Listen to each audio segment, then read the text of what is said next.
25 August সোমবার থেকে শুরু হয়ে গিয়েছে কলকাতা মেট্রোর ইয়েলো লাইনে যাত্রী পরিষেবা। সেই সঙ্গে অরেঞ্জ লাইনও সম্প্রসারিত হয়েছে রুবি থেকে বেলেঘাটা পর্যন্ত। গত 22 আগস্ট শুক্রবার প্রধানমন্ত্রী নরেন্দ্র মোদীর হাত ধরে উদ্বোধন হয় 3টি মেট্রো রুটের। শিয়ালদহ থেকে এসপ্ল্যানেড, নোয়াপাড়া থেকে জয় হিন্দ অর্থাৎ বিমানবন্দর এবং হেমন্ত মুখোপাধ্যায় অর্থাৎ রুবি থেকে বেলেঘাটা। এই মুহূর্তে কলকাতা শহরে রয়েছে 5টি metro line, blue, green, orange, yellow এবং পার্পল। 5টি লাইনে মেট্রোর জাল যত বিস্তার করছে ততই একাধিক মানুষের মনে তৈরি হচ্ছে কনফিউশন।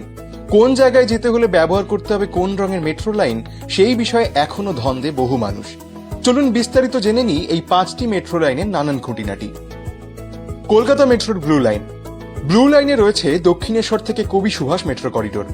এখনো পর্যন্ত এই ব্লু লাইন মেট্রো করিডোর কলকাতার দীর্ঘতম মেট্রো লাইন।